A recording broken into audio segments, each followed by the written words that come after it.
Broadcasting from the heart of the continental United States and sailing the steel breeze of the World Wide Web, this is the Nexus. Good evening. It's our Thursday night. Time to talk Torah. Time to talk all things Judaism from a non-Jew's perspective. I'm James at the Idol Smasher, and you can also find the show on the Orphans of Abraham at Facebook, where we broadcast live from a Rumble Studio, live on YouTube and X as well. Thank you for being here. Thank you for keeping me company, and thank you for taking an interest in probably the greatest text ever given to mankind. That is the Torah. Makes everything better, really does. Glad you're here. We've got a great Parsha lined up ahead. I'm going to get over here in the live chat right now and put in something I goofed. If you're watching on YouTube, I'll fix it later. But right now, this is the link going up in the chat over here. That will get you a link if you want to read the Torah portion of the day, which we'll get to a little later on. Actually, we're going to get to it pretty quickly. And I'll even get the join link if anybody wants to join in on the conversation. I'll be here for a little while and maybe take some chats, and if we get any. And hey, it's just glad to be here and glad to talk to her live from my Radio Shack.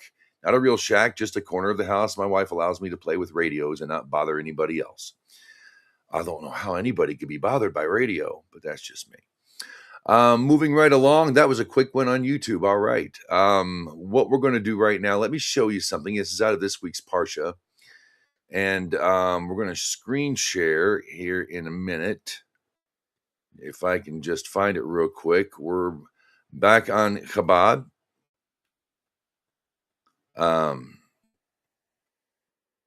You're going to hear the word convert come up a bit when you read, or you won't hear it, but you'll read it. And it's an interesting way they put it. I just want to put it up on the screen. But I'm pretty sure on the last part of...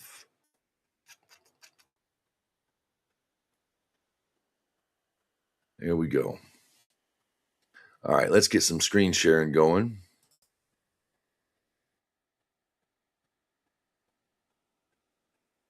And here we go. We'll allow that. We'll go psychedelic for a quick second.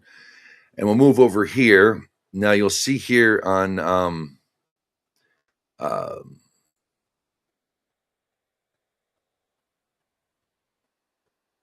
we'll just keep with these two right here. Okay, right now we are in Leviticus, Vayikra. This is chapter 24. 15, you must speak to the Israelites, saying, any man who curses his God must bear his sin. One who pronounces who pronounces the name of God while cursing it must be put to death. The entire community will stone him to death, whether he is a convert or a native Israelite. Convert or native. As you can see, the dark or the regular type is commentary, while the bold is direct translation from the Hebrew. Whether he is a convert or native Israelite, if he pronounces the divine name as part of his curse, he must be put to death. This is a Noahide law. Why do we know it's a Noahide law? How can I tell it's a Noahide law? In fact, I'm not even sure blasphemy was ever properly brought up as a problem necessarily, save, I think, Genesis 4. It's not really expressed quite like this. It's a Noahide law because it says one who pronounces. And up here, any man. Okay? Any man. Ish. Any man. It doesn't say Israelite. It says any man. It says man twice. This means any man. Ish is like a man, but ish is like mankind, or So any man who curses his God must bear his sins. One who pronounces, again, it doesn't say the Israelite. One who pronounces the proper name of God while cursing it must be put to death.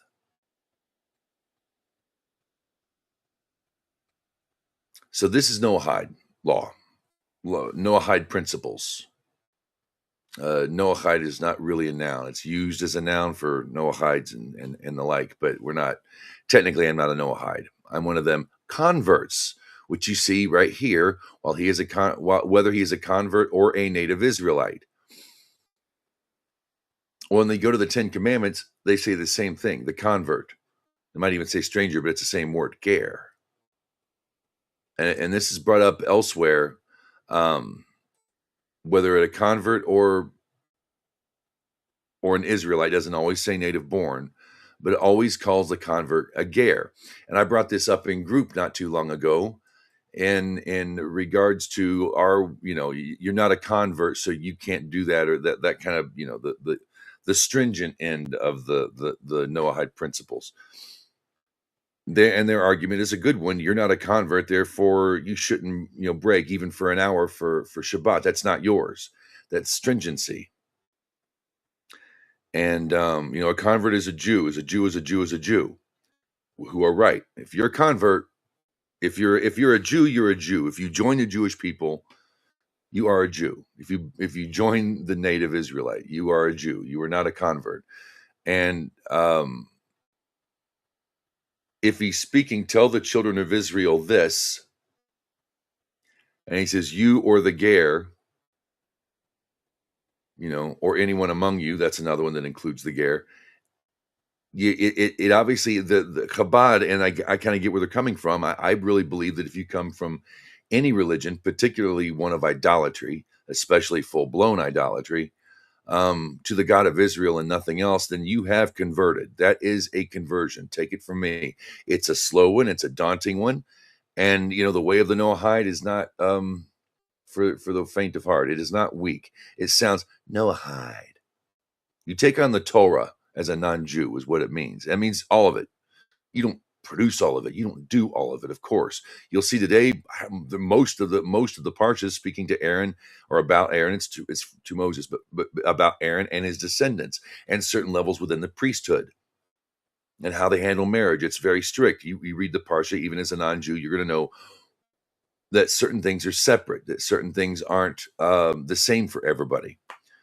But still, they take on the whole Torah. I would say, as a ger, yes, I take on the whole Torah in that I study it and I put its principles to work to the best of my ability. I don't take on mitzvahs unless I know I'm going to be able to keep them, like marking Shabbat. I do that, and I've been doing it for years on end, and that's how I'm raising my kids. We don't rest like a Jew. We don't try to, but that's the day that we spend as a family. The evening we spend as a family together. We light candles and we sing, and it's pretty low key. It's not. We don't rest like a Jew though, which is very specific, because among the Israelites are the priests who do a specific kind of work. But yeah, I just wanted to bring that up. That this is in this parsha is one of the. We know it's Noahide law because it's universal. If it says any man does this, that means any man. That means that God's already put the covenant out there. That was from the era prior to Moses, the era of Abraham, Isaac, and Jacob. Abraham ben Noach. He was a ger and a toshav, just not to Israel, because Israel hadn't quite existed that yet. He called himself a ger. So I just thought that was interesting, and maybe I can loosen up on when they say convert, because we are ben Noach, Noahides, ger toshavim, whatever you want to call us. It is a conversion. We are converts. We've chosen to stand with Israel as well. If it were a perfect world, I'd get over there and live. It's not a perfect world. This is my home. That's my nation right there. That's my country. That's my country. That's my nation as well. My brethren are Americans and Jews. Okay, a lot going on this week. I don't know if I really want to get into it. We're only 10 minutes into the show. Let's get the link out here in case anybody wants to join. Anybody wants to come in here, got a question, comment, compliment, complaint, if you're nice, suggestion, come in with good cheer. If you want to bring me an idol, if you want to take a chance, I'll smash it for you. I got my handy idle smashing hammer. All right, named after the Milwaukee Nation. That's a handy tool, man. I love a sledge.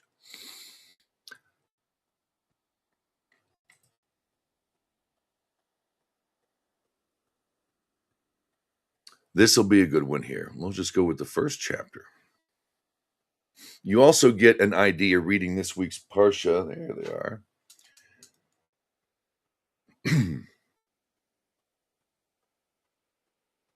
That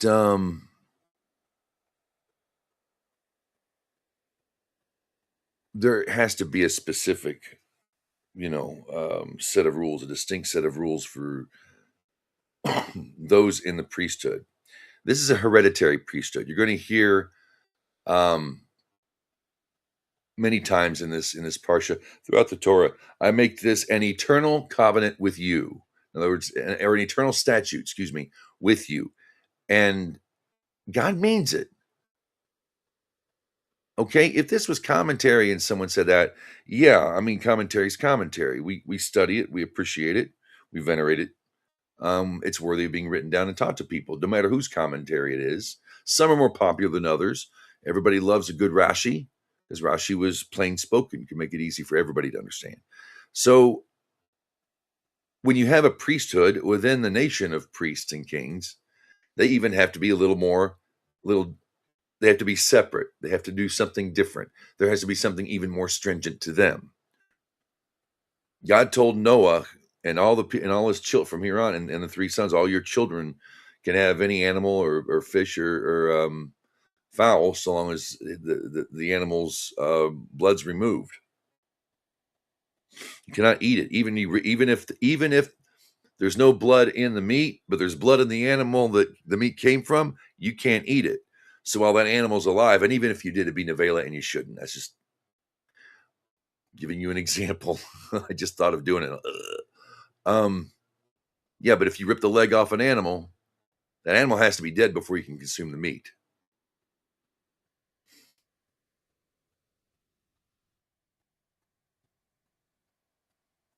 But he gave all animals to the whole of mankind. But there's nothing wrong with eating clean. It doesn't mean eating healthy, because there's a lot of ice cream that's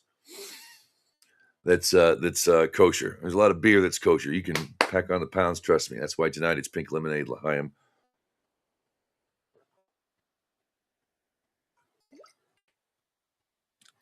Also, this Parsha shows the difference between what it means to be a priestly people and what it means to be the example. The example. Leviticus is half a nation. It's named after the Levites, the priests. Half of it's what it means to be a holy nation, and then what it means to be priests, like all priests, like everybody who comes to the land of Israel when the temple's there. The priests are going to be running the thing. But we're just going to start off. Leviticus chapter 21. God said to Moses, say to the priests, the sons of Aaron, you must say to them, no one may ritually defile himself among his people on account of a corpse, except for his close relative, his mother, his father, his son, his daughter, and his brother. Regarding his virgin sister, as long as she was close to him, and that she was not married to a man, he must defile himself for her. You can't touch the dead, not unlike a Nazirite isn't allowed to touch the dead. A husband, now he's speaking to the priests, the sons of Aaron. So he's speaking to a specific people. This is Aaron and his sons, who are Levites.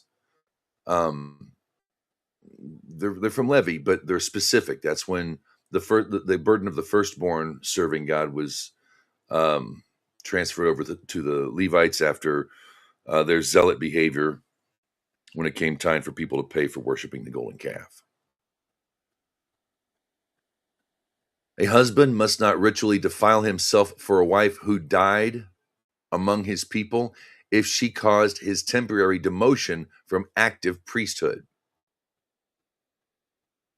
I want to bring up some Rashi. Oh, I'm not. Are we sharing? I'm not sharing this. I am so sorry. Let's get this back on here, boy. Hey, Bro Joe, what's happening? Let me go there and read you as soon as I can find out where the heck I'm going. There we go. There we go. All right, psychedelia. I'll go back to psychedelia. Hey, man, how you doing? Poor dwarfs.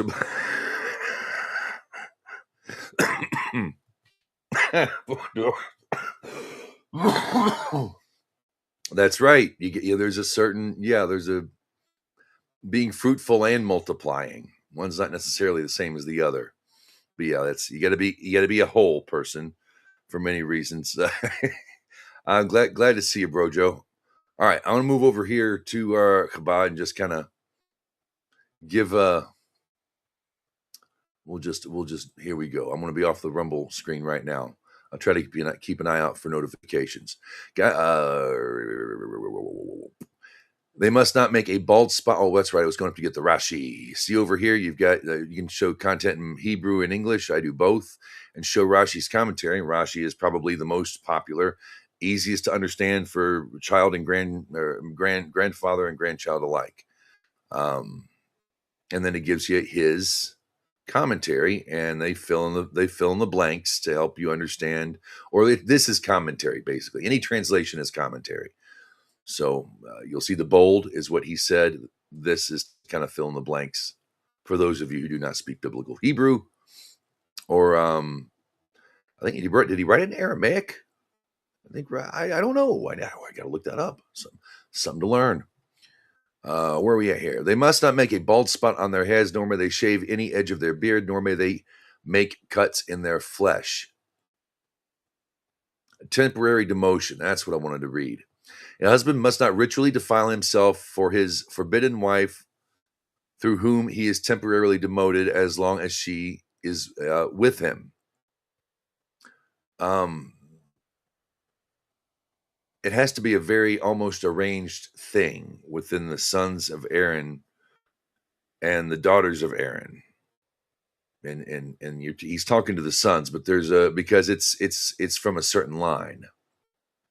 So there's certain procedures. They can't just marry out of Judah or Manasseh or Gad or whatever. Husband may not ritually defile himself for a wife who died among his people if she caused his temporary demotion from active priesthood. So long as she's his wife, he can't be an active priest. Doesn't mean the mitzvot he's not incumbent to be the mitzvot. He can't work. And there is no inheritance. The priests, the Levites get absolutely no inheritance. There is no place in the land for them, save Jerusalem with the temple or cities of refuge, synagogues and the like, I believe. A husband must not make himself defiled for his close relative, i.e. his wife, as long as she is among his people. She has people who can bury her and is thus not a mitzvah. And to which close relative do I refer? To the one who is to his becoming demoted, i.e. causes him to become demoted from his priestly status. She has people that can bury her. It's, she has a family. So this would sound to me that, he might have taken a Canaanite wife or something. That would make a lot of sense there, but he doesn't bring that up. Okay.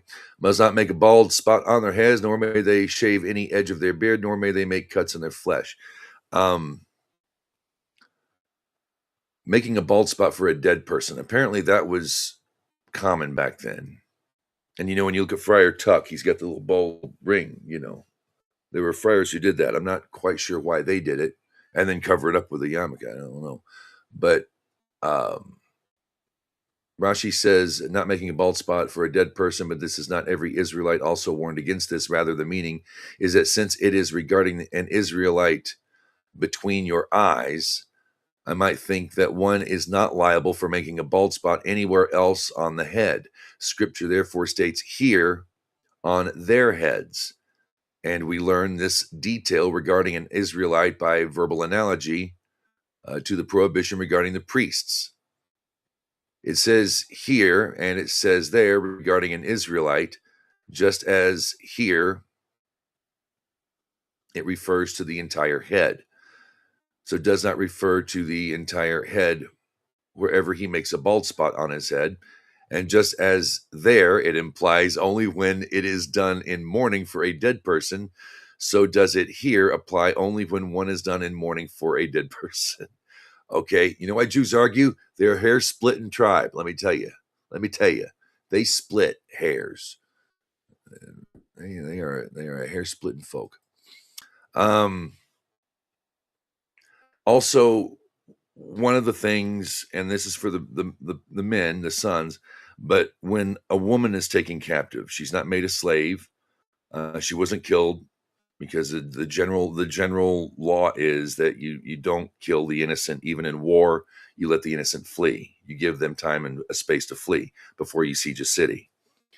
But if you take a captive woman and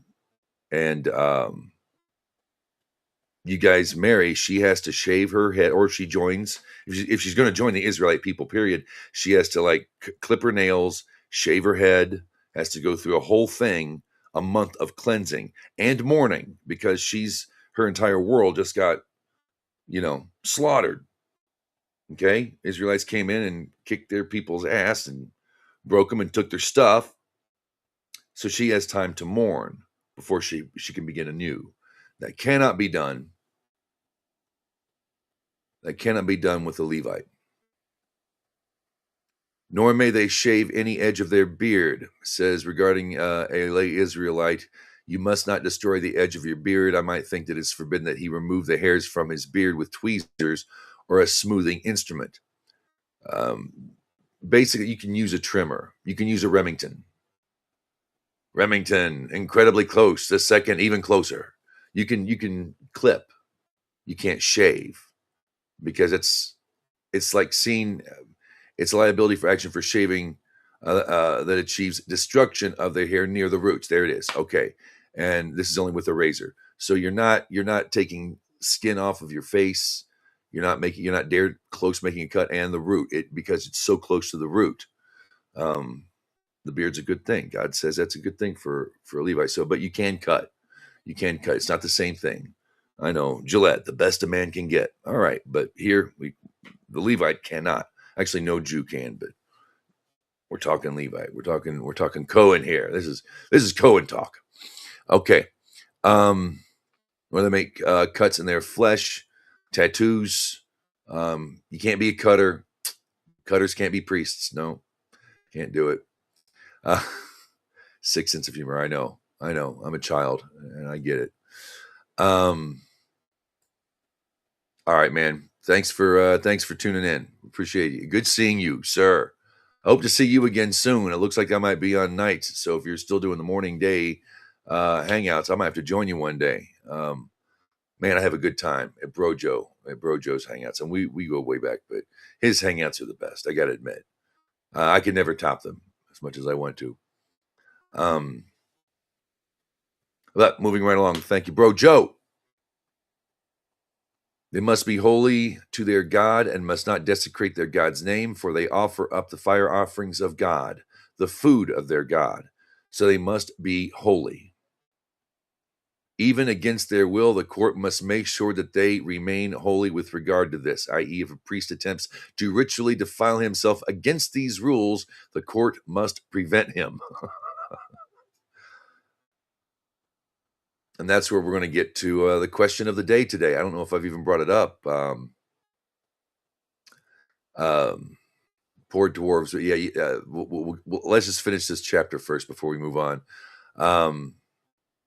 They must not marry a woman who has acted like an unfaithful woman or who is demoted from being eligible to marry a priest. They must not marry a woman who is divorced from her husband, for he is holy to his God.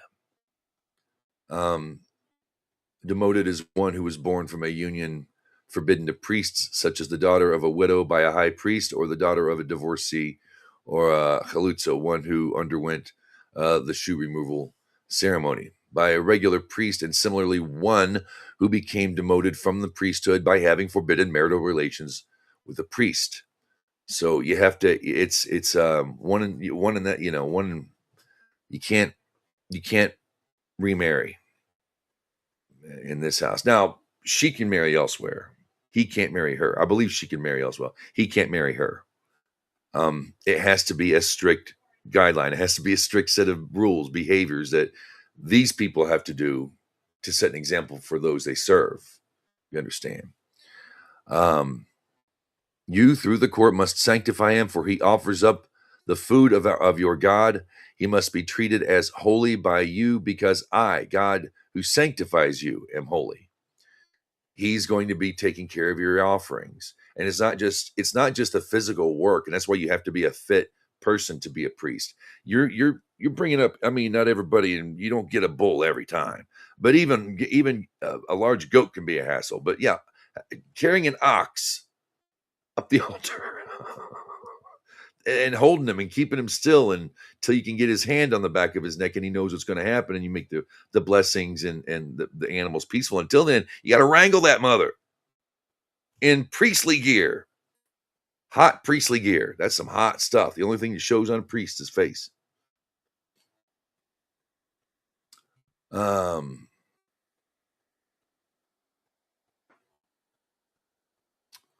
If a priest's daughter becomes desecrated on an account of committing adultery, she thereby desecrates her father. She must be burned in fire. Cursed is he who fathered this girl. Cursed is he who brought up this girl. She desecrates her father. She breaks the 10 Commandments. That's not just dishonoring, that's beyond dishonor. You're commanded to honor. Like Dennis Prager brilliantly put it, you're not commanded to love. You're not necessarily commanded to obey on this level. He says honor. Didn't say believe. He didn't say,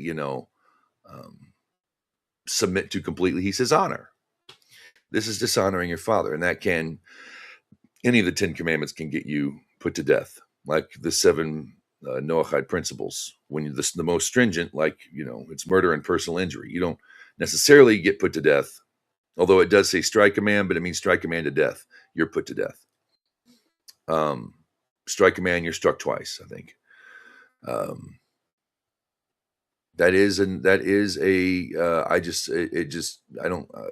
forget that there are occasions when this right here is necessary and commanded.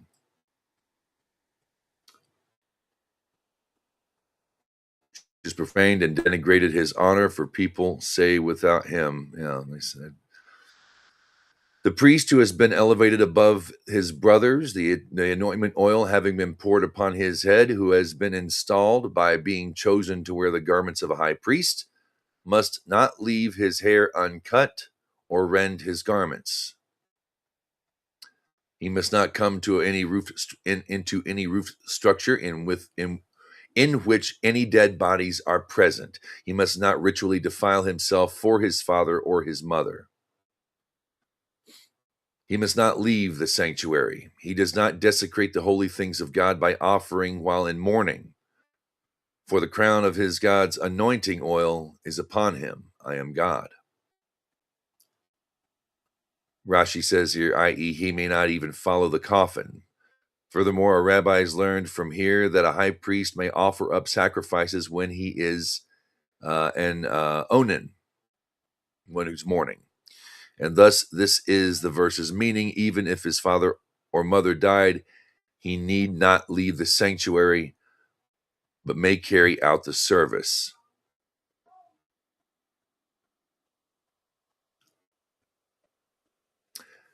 He must marry a woman who is a virgin. He must not allow the following: a widow, a divorcee, a woman who is demoted. He must not marry, the following, for being eligible to marry a priest or a woman who has acted like a harlot. I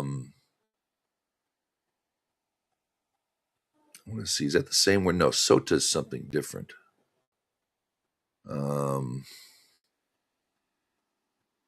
Yeah, that's an accused woman. Okay. acted like an unfaithful woman, a harlot, basically. You're commanded not to act like a harlot. Women have their stringency too, but not like the men do. He must not cause his offspring to be demoted from the priesthood by fathering them by any woman from among his people who is prohibited to him, for I am God who sanctifies him. It's a very, very strict regimen. And remember, no inheritance. They live by you and I and our relationship to God at the temple when the temple comes. So just to give you a taste, question of the day. Question of the day. Let me put it in here. Justice for all.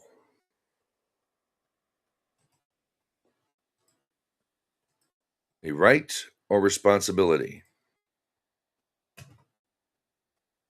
That is today's topic, folks. What say you? I'm curious. What would you say? Well, let me stop sharing here. I got to stop my screen sharing. Am I still in psychedelic mode? I can't see at the moment. Okay. Justice for all, a responsibility or a right? The seventh Noahide law, they call it the seventh. It technically would be, I don't even know, it'd be, they say it came beforehand, but it's actually spelled out after the flood, but it's called dinim. Din. Court. Bet din, a court.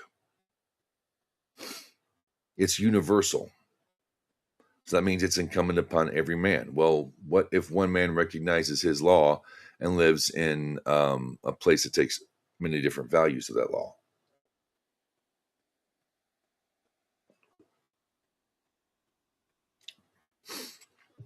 For the most part, you might be able to break the commandments if your life is threatened. A Jew can't, under certain circumstances, cannot. And you would rather go be dead than bow to an idol anyway. I bow down just to, run up and destroy it. Idol smashing fool. It's a fun hobby. It's a fun hobby. And hey, you want to live a nice life and you want to live a good, peaceful life. Well, when it's not a peaceful world, you need tools. So what say you? What say you? Right or responsibility? Americans tend to be spoiled with rights. When I say spoiled is we don't even know we have them half the time. We haven't had civics in this country in 40 years. We're just now getting it back. We got social studies, but they're just starting to bring it back. They're going to bring back civics where you learn about your Constitution, you learn about what a court is. Frank Zappa said it best. We have this document that has all of these wonderful rights and procedures in them, and they're meaningless if you don't know what they are. And it's true. If the Constitution is not enforced, then there is no Constitution.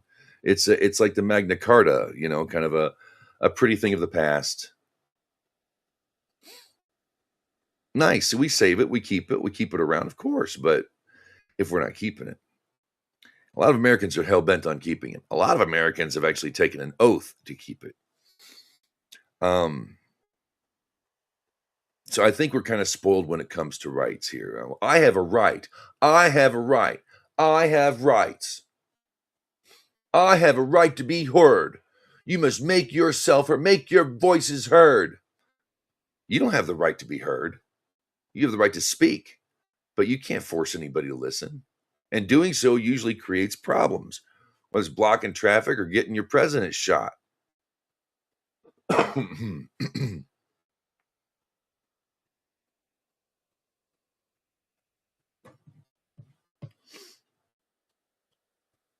I have a right to say that enter Jimmy Kimmel nasty thing on the internet. I have rights. Where's my justice? Where's my justice? You know what I mean? Where's my freedom? Where's my justice? Who's going to give it to me? It's my right. I have a right. Of course, in the Constitution, it says you have the right to a speedy trial. They can't just throw you in a dungeon and forget about you, even though they do every day in this country. Though they do it every friggin' day. They will drag it out. Oh, you're not going to see your, especially the ones who don't like you saying not guilty and no, I don't want to plea. They don't like that. How dare you make us work? We're going to have to work for this now. Well, we're just going to make it. We're going to, they drug mine out. Oh, man. They drug it out. The state did. Yes, you have the right to a fair and speedy trial. I don't think that you have a right to live in a just world. That's not a right. Justice isn't a right, in my personal opinion. Because while mankind as a whole is commanded to keep fair and balanced courts of justice, on the 6 alone, just on the previous 6 or the other 6,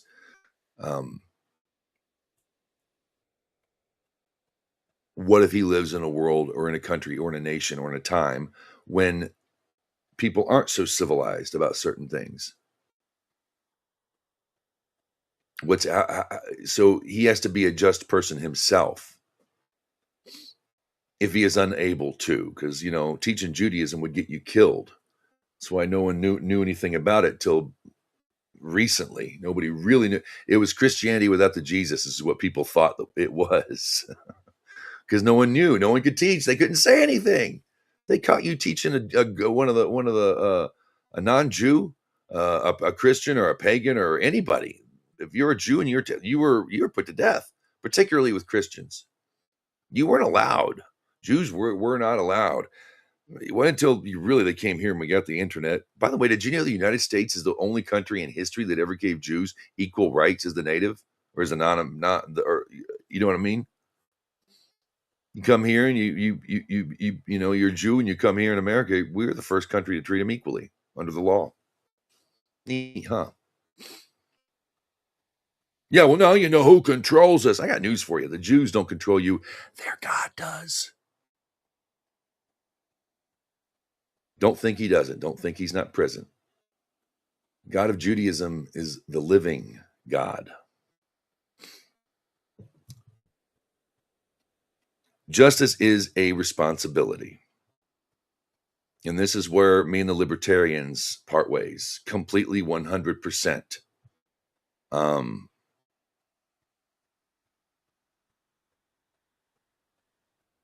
They don't want any government at all, or like the smallest amount for public safety and whatnot.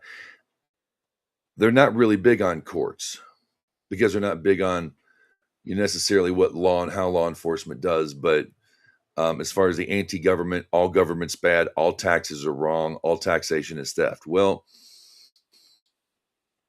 you can be charged for services, correct? I would declare that all tax is bad or all taxation is theft except a court system, and that would include police. See, in America we separate the two. In Judaism, they're one and the same bunch.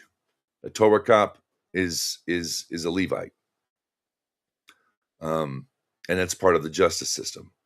While police are part of the justice system, they are not the ones who go to the judge with their suspect. They go to an attorney. There are no lawyers in Torah, no lawyers in biblical Judaism. Jude, Ishel, no lawyers. So the cop doesn't go face to face. We saw him do this, saw him do this. We talked to these people right here, took the name down. This is what happened. You have 3 witnesses say no. What's your excuse? What did you do? And you have this, you work it out.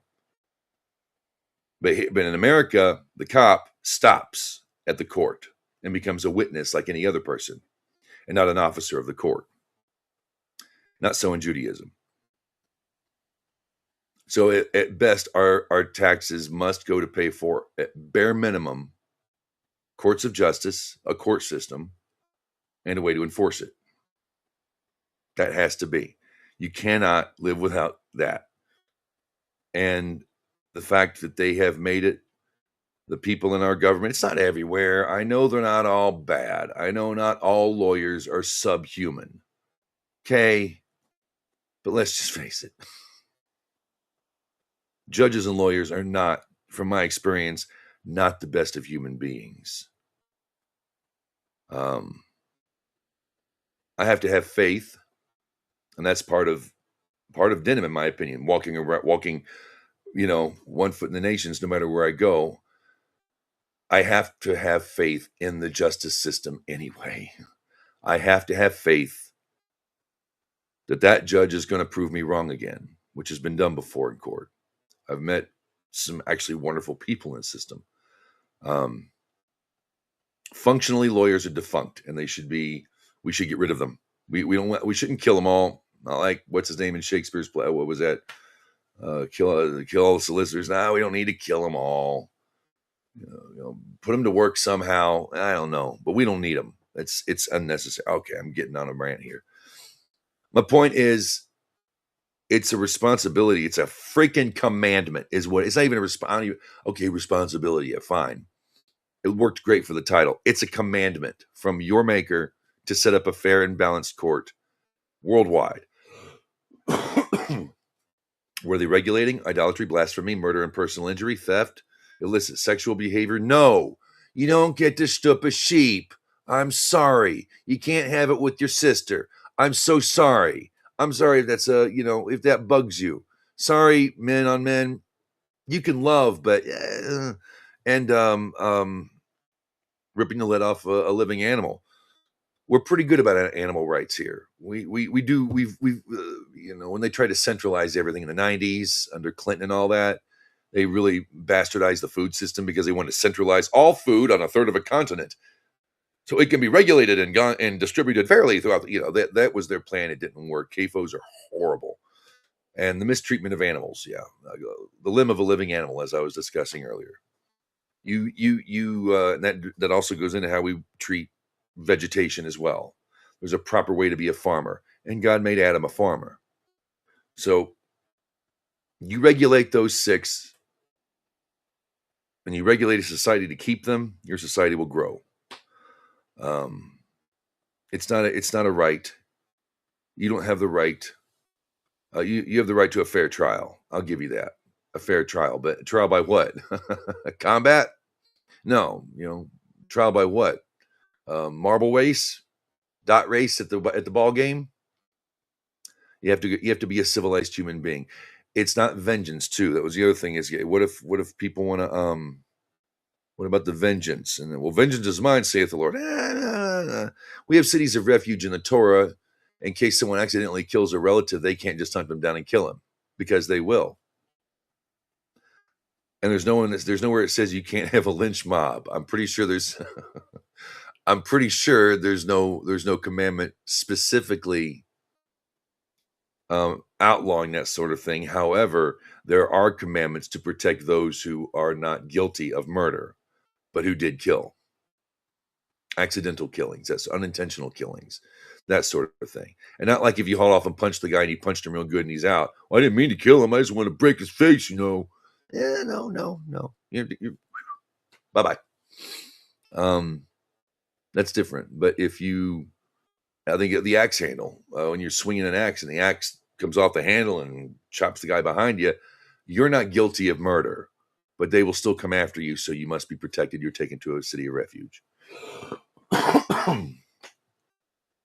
Justice doesn't mean go execute it on your own, on your own grounds. I'm not going to say what to do in wartime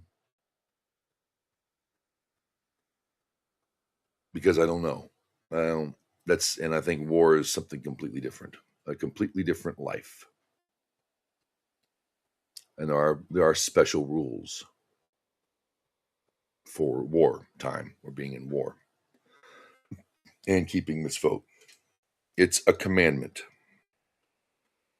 You must have justice. You must. It is a must. And yes, I do believe that without fair and balanced courts of justice, we devolve, and I think we skip Neanderthal. Go back to Cro-Magnon ape man. You know, if we're not a civilized people, we are not a just people. If we're not a virtuous people, we cannot be a free people. All right. Moving right along to this week's Haftorah portion. Yeah. Oh, let's get the applause in here. We're getting back now once again to this week's Haftorah portion. How do you like that? All right. Okay. We are in for Emor, we are in Ezekiel.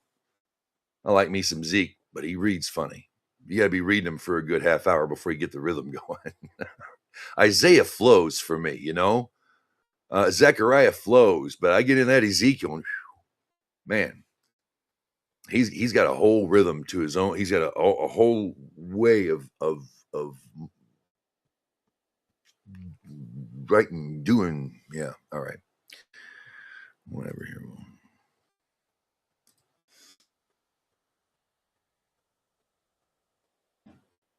Oh, I was supposed to hit the presentation button all this time. I'm a terrible producer for myself. Well, now you get the psychedelic. Now that's what I'm talking about. We're going psychedelic. We do that. But you've been seeing me like this. You're supposed to be seeing this. It's always something. It's always something. It's always something. Ezekiel chapter 44, verse 15, y'all. Welcome to the Nexus. It's idol smashing time, and I hit my head with my own hammer, and by golly, see if we got anything going on here. Nope, we're good. Okay, let's do it. I thought I was sharing my screen that whole time. It's always something, isn't it? But the priests, the Levites, the sons of Zadok, who kept this charge of my sanctuary when the children of Israel went astray from me, they shall come near me to minister to me, and they shall stand before me to offer me fat and blood, says the Lord God. They shall enter my sanctuary, and they shall approach my table to minister to me, and they shall keep my charge. This is the third temple we're talking here. This is what's going to happen. They're already building it. It's already starting. I know they have certain implements of the sanctuary, but it's coming. And it shall be when they enter the gates of the inner court, they shall be clothed with linen garments, and no wool shall be upon them when they minister the gates of the inner court and within. Linen hats shall be worn, shall be upon their heads, and linen breeches shall be upon their loins. They shall not gird themselves in a place that sweats.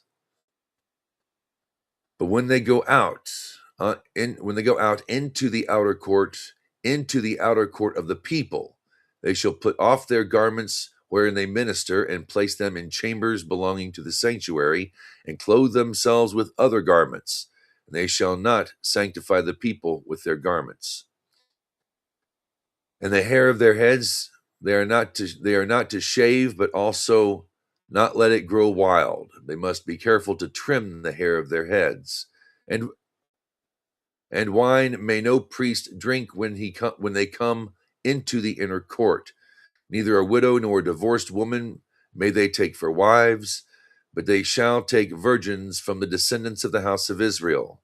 Also the widow, who is only a widow, some of the priests may marry. And my people shall they teach the difference between holy and profane, and cause them to discern between the impure and the pure.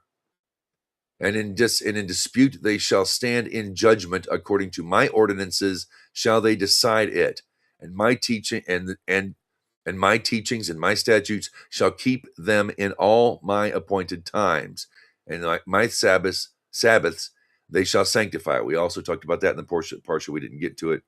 We go through all the holidays as well. And in dispute they shall stand in judgment. The priests. No. Yeah. According to my ordinances shall they decide it, and my teachings and my statutes shall they keep in all my appointed time. So that's why you go to a priest for certain things and disputes. A court can handle it, but when the court can't, you go to the priest. When some things it's written, you go straight to the priest. No human corpse shall they come to defile themselves, except to father and to mother, and to son and to daughter, to brother and to a sister who has no husband. They shall defile themselves. Let me fix something here real quick.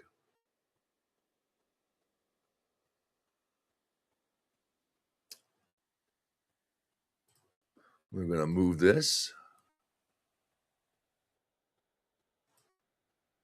There we go. Okay. No human corpse shall they come to defile. All right, we got that. They can defile themselves from mother, father, daughter, and son, brother and sister who's not married, never married.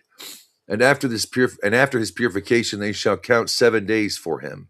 And on the day that he enters the sanctuary into the inner court to minister in the sanctuary, he shall offer his sin offerings, says the Lord God. It shall be to them for an inheritance. I am their inheritance. You shall give them no possession in Israel. I am their possession. The meal offering and the sin offering and the guilt offering are they to eat, and everything that is vowed to be banned in Israel shall belong to them. And the first of all the first fruits,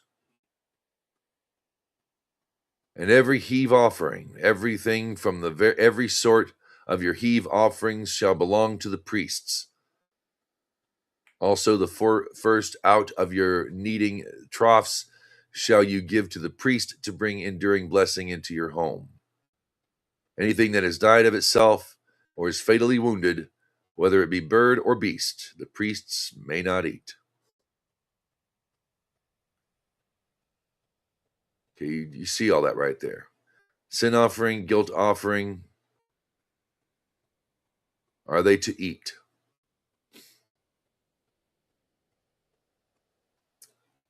You understand? That's how the priest eats.